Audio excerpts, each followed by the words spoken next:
अच्छी आदतें बनाना इतना कठिन क्यों लगता है? क्या आपने कभी ध्यान दिया है, जिंदगी की सबसे बड़ी लड़ाइयाँ किसी युद्ध के मैदान में नहीं लड़ी जाती, वे हर सुबह बिस्तर पर लड़ी जाती हैं। जब अलार्म बजता है, एक आवाज कहती है, बस 5 मिनट और, जबकि दूसरी आवाज कहती है, उठो यही समय है।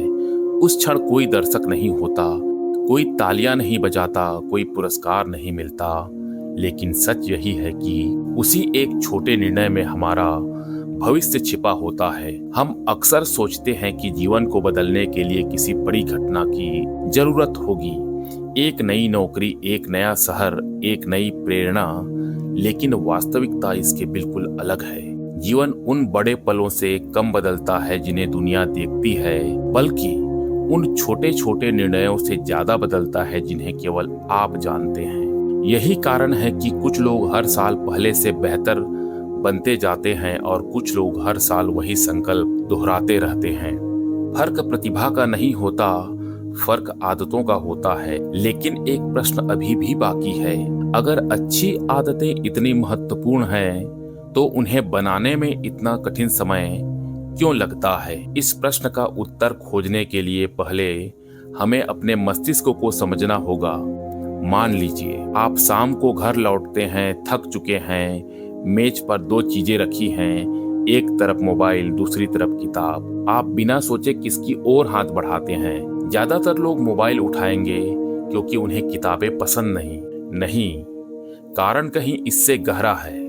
हमारा मस्तिष्क हमेशा उसी रास्ते को चुनता है जहां कम ऊर्जा खर्च हो और जल्दी आनंद मिले।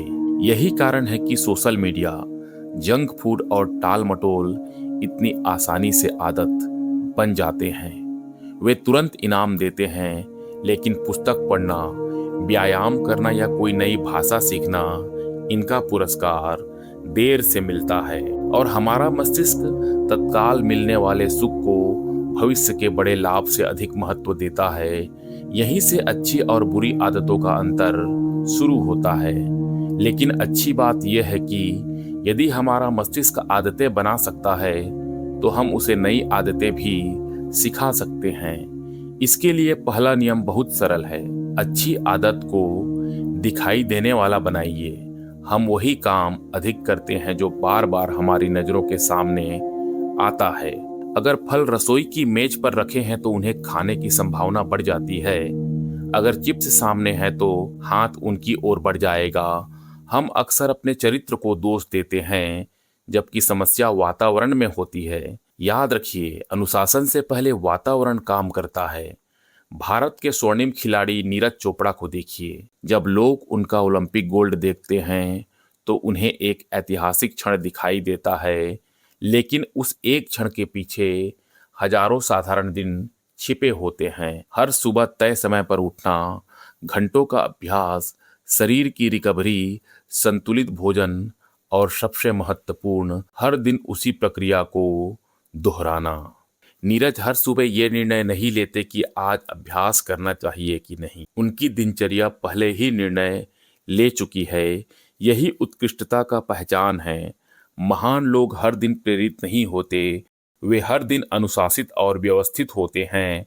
और व्यवस्था या अनुशासन प्रेरणा से कहीं अधिक शक्तिशाली है। अब एक पल के लिए अपने कमरे की कल्पना कीजिए। यदि आपको रोज पढ़ना शुरू करना हो तो क्या आपकी किताबें ऐसी जगह रखी हैं जहां वह आपको हर दिन दिखाई दें? यदि नहीं तो आपकी समस्या इच्छा शक्ति नहीं, व्यवस्था की है। छोटे छोटे बदलाव कीजिए। किताब को तकिए के पास रखिए, व्यायाम के कपड़े रात में ही निकाल कर रख दीजिए, पानी की बोतल मेज पर रखिए। क्योंकि ये छोटे कदम मामूली लग सकते हैं, लेकिन इन्हीं से नई आदतों का जन्म होता है। एक पुरानी कहावत है, बीज बोने के बाद हर घंटे उसे खोद कर मत देखो कि वह बढ़ा या नहीं। उसे केवल सही मिट्टी, सही पानी और सही वातावरण दीजिए, वह अपने समय पर अंकुरित होगा। इंसान की आदतें भी बिल्कुल ऐसी ही होती हैं। हम अक्सर परिणाम को खींचने की कोशिश करते हैं, जबकि हमें वातावरण तैयार करना चाहिए। जब वातावरण सही होता है तो व्यवहार धीरे धीरे बदलने लगता है और जब व्यवहार बदलता है तो व्यक्तित्व बदलता है। यही परिवर्तन की पहली सीढ़ी है। दोस्तों, अगर ये वीडियो आपको अच्छा लगा तो वीडियो को लाइक कीजिए, हमारे चैनल को सब्सक्राइब कीजिए और अपने दोस्तों के साथ इसे शेयर कीजिए। मिलते हैं इसी तरह के किसी जीवन बदलने वाली दूसरे वीडियो में। तब तक के लिए स्टे मोटिवेटेड। जय हो।